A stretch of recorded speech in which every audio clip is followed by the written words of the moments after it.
ஆனா இந்த நேரத்தில் இந்த தீர்ப்பு எது திமுக அரசு ரொம்ப கொண்டாடுறாங்களோ இந்த தீர்ப்பின் விளைவு என்ன இருக்கும், பல்கலைக்கழகத்தில் நியமனம் எப்படி நடக்க போகுது, அதில் துணைவேந்தர்கள் எப்படி நியமனம் செய்யப்படுவார்கள், அதில் மீண்டும் ஊழல், அதிலும் ஊழல் ஆரம்பிக்குமா? ஏன்னா ஆல்ரெடி உங்களுக்கு ரொம்ப கம்ப்ளைண்ட் இருக்குது.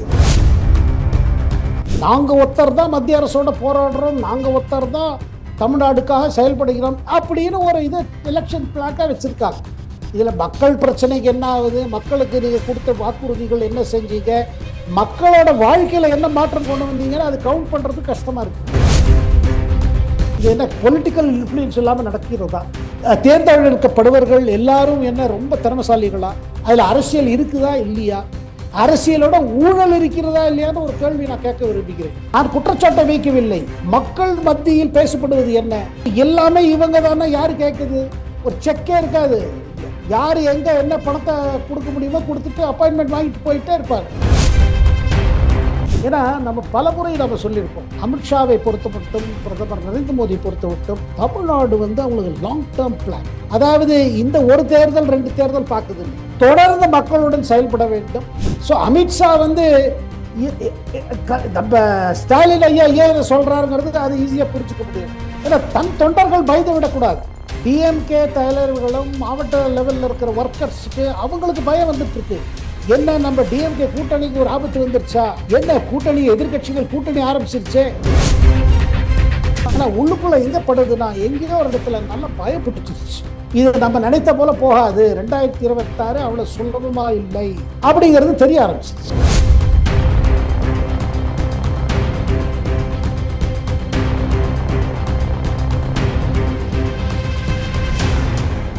ரியல் ஒன் வாய்ஸ் நண்பர்கள் நேயர்களுக்கு வணக்கம். தொடர்ச்சியாக பல்வேறு முக்கியமான தகவல்களை நம்முடைய வாசகர்களுடன் பகிர்ந்து வரும் மூத்த பத்திரிகையாளர் டெல்லி சேகர் ஐயர் அவர்கள் நம்முடைய இருக்கிறார். வணக்கம் சார். வணக்கம் சிவா சார். வணக்கம் சார். இப்போ தமிழக ஆளுநர் RN ரவி அவர்கள் துணை ஜனாதிபதி ஜக்தீப் தங்கர் அவர்களை நேர்ல சந்திச்சு பேசியிருந்தாங்க. இதன் பிறகு வரக்கூடிய 25, 26ஆம் தேதியில தமிழகத்துல துணைவேந்தர்கள் மாநாட்டுக்கு ஏற்பாடு செய்யப்பட்டிருக்கிறது. இதுல ஜக்தீப் தங்கர் அவர்கள் கலந்துக்கிறாங்க. இதை எப்படி சார் பாக்குறீங்க? டெல்லியில என்ன சார் நடந்திருக்கு? இல்லைங்க, அவர் இங்க RN ரவி சந்திச்சுட்டு போனாரு இருக்கிற. அதுல இந்த உச்ச நீதிமன்றம் வழங்கின வழக்கு இருக்கு பாருங்க. அதாவது ஆளுநர் வைஸ் சான்சலரா இருக்காரு எல்லா யூனிவர்சிட்டிஸ்க்கும். 20 தமிழ்நாடு நடத்தும் பல்கலைக்கழகத்துக்கு அவர் தான் வேந்தரா இருக்கிறார். அப்படி இருக்கும் பொழுது துணைவேந்தர் நியமனம் செய்ய முடியாது, இனிமே தமிழ்நாடு அரசு தான் செய்ய போகிறது அப்படின்னு மாத்திட்டாங்க, ஆர்டர் மாத்திட்டாங்க. ஆனா ஒன்னே ஒண்ணு, ஆனா தொடர்ந்து சான்சலர், அதாவது தொடர்ந்து வேந்தரா இருக்க போகிறார் ஆளுநர். அந்த பவர் ஒன்றும் போகல அவருக்கு. ஆளுநர் அதாவது பாருங்க, அவருக்கு விட்ட பவர் இருக்குது. நாளைக்கு சிண்டிகேட்டோ வேற ஏதாவது கவுன்சில் பாருங்க, இந்த ஒரு மேட்டர் இருக்கு நமக்கு. சங்கரையா, கம்யூனிஸ்ட் தலைவர் சங்கரையாக்கு ஒரு இது கொடுக்கணும், பட்டம் கொடுக்கும் பொழுது இவர் விட்டா யூஸ் படுத்தினாரு RN ரவி. அந்த மாதிரி இன்னும் விட்ட பவர் இருக்குது அவருக்கு, ரவிக்கு. ஆனா இந்த நேரத்தில் இந்த தீர்ப்பு எது திமுக அரசு ரொம்ப கொண்டாடுறாங்களோ இந்த தீர்ப்பின் விளைவு என்ன இருக்கும், பல்கலைக்கழகத்தில் நியமனம் எப்படி நடக்க போகுது, அதில் துணைவேந்தர்கள் எப்படி நியமனம் செய்யப்படுவார்கள், அதில் மீண்டும் ஊழல், அதிலும் ஊழல் ஆரம்பிக்குமா? ஏன்னா ஆல்ரெடி உங்களுக்கு ரொம்ப கம்ப்ளைண்ட் இருக்குது, சில துணைவேந்தர்கள்லாம் செயல்பாடு செய்யவில்லை என்று, அதிலும் ஊழல் இருக்கிறது என்று, அரசியல் நோக்கத்தில் அவர்களை அப்பாயிண்ட் செய்திருக்கிறார்கள் என்று ஒரு குற்றச்சாட்டு இருக்கிறது. இப்போ இந்த மேட்டர்ல நம்ம துணை குடியரசுத் தலைவர் கட்டாயமாக சில கருத்துக்களை வைக்க போகிறார். நம்ம ஆளுநரும் அதே இடத்துல இந்த கான்ஃபரன்ஸ்ல வைக்க போகிறார்கள். நம்மளோட கல்வி நிலைமை எந்த இடத்துல இருக்குது, நம்ம கல்வி செயல்பாடுகள் எப்படி இருக்குது, கல்வி அமைப்புகள் எப்படி செயல்பட்டு கொண்டு இருக்கிறது, இதில் ஊழல் எப்படி இருக்குது, இதில் எப்படி அரசியல் இருக்கிறது, இதை பற்றியும் இந்த உச்ச நீதிமன்றம் கொடுத்த தீர்ப்பை பற்றியும் கட்டாயமாக குடியரசு துணைத் தலைவர் சொல்ல போறாரு. இதுல ஒரு பெரிய சர்ச்சை வரப்போகுது, இல்ல சந்தேகம் இல்லாம இல்லை சார். இது குறித்து ஆளுநர் மாளிகை அறிக்கை வெளியிடும் போது துணைவேந்தர்களை நியமிக்கக்கூடிய அதிகாரம் மாநில அரசுக்கு இருக்கிறது. அதே நேரத்தில் பாத்தீங்கன்னா துணைவேந்தர்களுக்கு வேந்தராக ஆளுநர் RN ரவி நானே தொடர்ந்து கொண்டிருக்கிறேன் அப்படிங்கிற கருத்துக்களையும் வெளியிட்டு இருக்காங்க. இந்த விஷயத்தை இப்ப திமுக எப்படி சார் எடுக்க போறது? ஏன்னா துணைவேந்தர்களை கூப்பிட்டு முதல்வர் MK ஸ்டாலின் அவர்களும் ஆலோசனை நடத்தியிருக்காங்க. சோ இது எப்படி சார் திமுக பார்க்கும்? இல்லை, இதை ஒரு இதுவாக பார்க்கும். இந்த தீர்ப்புக்கு எதிர்த்த பார்த்துட்டு துணைவேந்தர்களுக்கு ஒரு ஆர்டர் போட்டு சொல்லலாம், நீங்களாம் கலந்துக்காதீங்கன்னு. அதுவும் நடக்கும். நீங்க இந்த கான்ஃபரன்ஸுக்கு போகாதீங்க, ஊட்டியில் நடக்க இருக்கும் ஏப்ரல் 25 26 நடக்க வேண்டிய அந்த இதில் போகாதீங்க, அதை புறக்கணிங்கள் என்று ஒரு இன்ஸ்ட்ரக்ஷன் போகும். அதில் ஆச்சரியப்படுறதுக்கு இல்லை. எப்ப தேர்தல் முன்வைத்து எல்லாம் நடந்து கொண்டு இருக்கிறது சிவா சார். நாங்க ஒருத்தர் தான் மத்திய அரசோட போராடுறோம், நாங்க ஒருத்தர் தான் தமிழ்நாடுக்காக செயல்படுகிறோம் அப்படின்னு ஒரு இது எலெக்ஷன் பிளாக்கா வச்சிருக்காங்க. இதுல மக்கள் பிரச்சனைக்கு என்ன ஆகுது, மக்களுக்கு நீங்க கொடுத்த வாக்குறுதிகள் என்ன செஞ்சீங்க, மக்களோட வாழ்க்கையில என்ன மாற்றம் கொண்டு வந்தீங்கன்னா அது கவுண்ட் பண்றது கஷ்டமா இருக்கு. இந்த மாதிரி பொலிட்டிக்கல் மேட்டர்ஸ்ல பாத்தீங்கன்னா உங்களுக்கு ஹெட்லைன்ஸ் கிடைக்கும், டிவி கவரேஜ் கிடைக்கும். இப்ப அடுத்தது பாத்தீங்கன்னா இந்த வார கடைசியில் இது ஒரு பெரிய சர்ச்சைக்கு ஆயிடும். இல்ல ஸ்டாலின் கண்டெம் பண்ணுவாரு, திமுக தலைவர்கள் கண்டெம் பண்ணுவாங்க, காங்கிரஸ் உடனே ஒரு ஸ்டேட்மெண்ட் விடுவாங்க, சரி கூட்டணியில் இருக்கோம் சொல்லி சில கட்சிகளும் ஸ்டேட்மெண்ட் விடுவாங்க.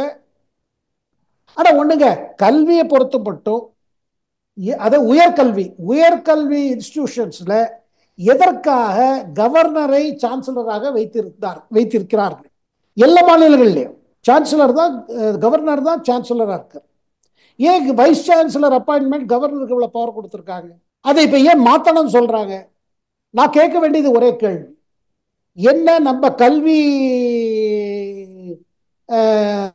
உயர்கல்வி இதுல, அதாவது கல்லூரிகளில் துணைவேந்தர் மற்ற அப்பாயின்மெண்ட்ஸ் இது என்ன பொலிட்டிக்கல் இன்ஃப்ளூயன்ஸ் இல்லாம நடக்கிறதா? தேர்ந்தெடுக்கப்படுவர்கள் எல்லாரும் என்ன ரொம்ப திறமசாலிகளா? அதுல அரசியல் இருக்குதா இல்லையா? அரசியலோட ஊழல் இருக்கிறதா இல்லையான்னு ஒரு கேள்வி நான் கேட்க விரும்புகிறேன். நான் குற்றச்சாட்டை வைக்கவில்லை, மக்கள் மத்தியில் பேசப்படுவது என்ன? இப்ப எல்லாமே இவங்க தானே, யாரு கேட்குது? ஒரு செக்கே இருக்காது, யாரு எங்க என்ன பணத்தை கொடுக்க முடியுமோ கொடுத்துட்டு அப்பாயின்மெண்ட் வாங்கிட்டு போயிட்டே இருப்பாங்க. ஏன்னா எதிர்கட்சிகள் நடக்கும் மாநிலங்கள்ல நடக்கிறது பாருங்க, மேற்கு வங்காளத்தை பார்த்துக்கோங்க, தமிழ்நாடுல இப்படித்தான் இருக்குது. எங்கெல்லாம் இந்த எதிர்கட்சிகள் நடத்த இடத்துல கல்வியோட இது எப்படி இருக்குது சொல்லுங்க.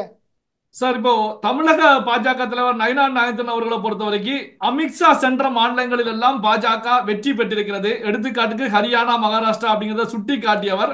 தமிழ்நாட்டுக்கும் அமித்ஷா வந்து சென்றிருக்காங்க, இனி தொடர்ச்சியாக இங்கு தமிழ்நாட்டுக்கு வர போறாங்க, தமிழ்நாட்டிலும் ஆட்சி மாற்றம் உறுதி அப்படின்னு சொல்லி தெரிவிச்சிருந்தாங்க. இப்படியான சூழ்நிலை தான் தமிழக முதலமைச்சர் மு க ஸ்டாலின் அவர்களை பொறுத்த வரைக்கும் எத்தனை ஷா வந்தாலும் திமுகவை வீழ்த்த முடியாது அப்படின்னு சொல்லி கம்பீரமாக தெரிவிச்சிருக்காங்க. இதை எப்படி சார் பாக்குறீங்க? அமித்ஷாவுடைய செயல்பாடுகள் எப்படி சார் தமிழ்நாட்டில் இருக்கும்? இல்ல, இதுல பல இது இருக்குது, நீங்க உங்க கேள்வியில பல விஷயங்கள் இருக்குது. ஒன்று, அமித்ஷாக்கு தமிழ்நாடு வருகை, அதன் பின்பு அதிமுகவுடன் கூட்டணி, அதுக்கு பிறகு தில்லி சென்று பல திட்டங்கள் தமிழ்நாடுக்காக போட்டுக் கொண்டிருக்கிறார்கள். ஒண்ணு கட்டாயங்க, பிரதமர் நரேந்திர மோடியும் உள்துறை அமைச்சர் அமித்ஷாவும் தமிழ்நாடு மாநில தேர்தலில் தீவிரமாக பிஜேபி போட்டியிட வேண்டும் என்று ஒரு முடிவு கட்டிட்டாங்க. நல்ல ஃபைட் கொடுக்கணும். அந்த நல்ல ஃபைட் எப்படின்னா பார்த்தீங்கன்னா, நல்ல கேண்டிடேட்ஸ் போடணும். எவ்வளவு சீட்டை நம்மளால ஜெயிக்க முடியுமோ ஜெயிக்கணும். போன தடவை கிடைச்சது 4 சீட், அட்லீஸ்ட் இந்த தடவை அதோட டபுளாவது கிடைச்சு காமிக்கணும். ஏன்னா நம்ம பலமுறை நம்ம சொல்லியிருக்கோம், அமித்ஷாவை பொறுத்த மட்டும், பிரதமர் நரேந்திர மோடி பொறுத்த மட்டும் தமிழ்நாடு அவங்களுக்கு லாங் டேர்ம் பிளான். அதாவது இந்த ஒரு தேர்தல் 2 தேர்தல் பார்க்குது இல்லை, தொடர்ந்து மக்களுடன் செயல்பட வேண்டும். பிஜேபி ஆர்கனைசேஷன் கட்டமைப்புக்கு என்னெல்லாம் பண்ணணுமோ பண்ணிட்டே இருக்கணும். இளைஞர்களை அட்ராக்ட் செய்ய வேண்டும். நம்மளோட கொள்கைகள் என்ன என்று மக்களுக்கு எடுத்து சொல்ல வேண்டும். நேஷன் ஃபர்ஸ்ட் என்னங்கிறத சொல்ல வேண்டும் அப்படின்னு ஒரு ஐடியாலஜி. அந்த ஐடியாலஜி பார்த்தீங்கன்னா, இந்த சோகால்டு திராவிட கொள்கைகளுக்கு தமிழ்நாடு மக்கள் முன்பு என்ன இருக்குது, ஒன்று டிஎம்கே ஐடியாலஜி, அல்ல இன்னொரு பக்கம் பார்த்தீங்கன்னா இப்போ ஏடிஎம்கே ஐடியாலஜி கொஞ்சம் மாறுபட்டு இருந்தது. அதுக்கு பிறகு அதிமுகவில் ஏற்பட்ட பல பிரச்சனைகளால் இப்போ மீண்டும் கூட்டணி வந்த பிறகு அதிமுகவிலும் பாருங்கள் கொஞ்சம் கான்ஃபிடன்ஸ் வர ஆரம்பிச்சிருச்சு. மீண்டும் கான்ஃபிடன்ஸ் வருது.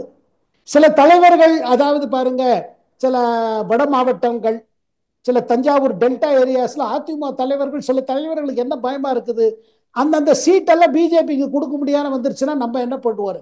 கூட்டணி எதிர்த்து இல்லை, அது நமக்கு சீட்டு நம்மள்ட்ட பறி போயிடுமோன்னு ஒரு இது இருக்குது. ஏன்னா பல தலைவர்கள் தயார் பண்ணிட்டு இருக்கார்கள் நம்ம அங்கேருந்து போட்டியிட வேண்டும் என்று. அதுக்கு நீங்க பார்த்தீங்க இபிஎஸ் அவர்களை இப்ப சந்திக்க போறாரு, தனியா பேசிட்டு இருக்காரு. நம்ம இந்த கூட்டணி நமக்கு அவசியம், இந்த கூட்டணி இருந்தால்தான் அதிமுக நன்றாக வெற்றி பெற முடியும், இல்லை என்றால் இன்னொரு தோல்விக்கு அதிமுகவுக்கு பெரிய நஷ்டம் ஏற்படும். இதெல்லாம் தலைவர்களுக்கும் மாவட்ட செயலாளர்களுக்கும் தொண்டர்களுக்கும் எடுத்து சொல்லிக் கொண்டிருக்கிறார் இபிஎஸ். அதே மாதிரி பாரதிய ஜனதா பார்ட்டியிலும் நீங்க என்ன பார்க்கிறீர்கள், பாஜகவிலும் இதே வேலைதான் நயினார் நாகேந்திரன் செய்து கொண்டிருக்கிறார். மற்ற தலைவர்களும் இதான் சொல்லிட்டு இருக்காங்க. ஒரு பிளான் முன்னாடி வச்சோம், இப்ப பிளான் பி வந்துருச்சு, பிளான் ஏ போய் பிளான் பி. பிளான் பி என்ன என்றால் கூட்டணி, ஒரு கூட்டணி தேவை.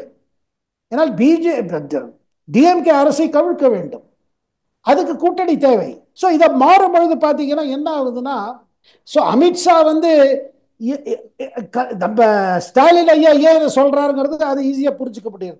ஏன்னா தன் தொண்டர்கள் பயந்து விடக்கூடாது. டிஎம்கே தலைவர்களும் மாவட்ட லெவலில் இருக்கிற ஒர்க்கர்ஸுக்கு அவங்களுக்கு பயம் வந்துட்டு இருக்கு.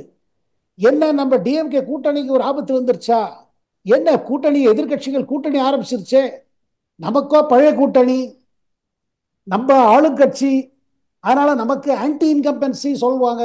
ஒரு கட்சி ஆட்சியில் இருந்தால் அதுக்கு எதிர்த்து சில இது இருக்கும், மக்கள் கருத்துக்கள் இருக்கும், கட்டாயமா இருக்கும். இதெல்லாம் எப்படி சமாளிக்க போறோம்? இந்த கூட்டணி வேற வந்துருச்சு. அமித்ஷா என்ன வந்தார் போனாரு, ஒரு கூட்டணி சொல்லிட்டு போயிட்டாரு.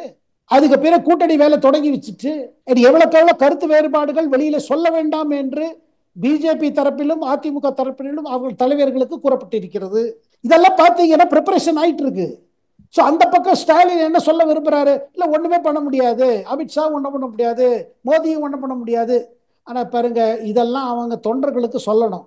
ஆனா உள்ளுக்குள்ள எங்க படுதுன்னா, எங்கேயோ ஒரு இடத்துல நல்லா பயப்பட்டுச்சு. இது நம்ம நினைத்த போல போகாது, 2026 அவ்வளவு சுலபமா இல்லை அப்படிங்கிறது தெரிய ஆரம்பிச்சிருச்சு. சிவா சார், பல்வேறு முக்கியமான தகவல்களை நம்முடைய வாசகருடன் பகிர்ந்து கொண்டதற்கு நன்றி சார். நன்றி சிவா சார், வணக்கம்.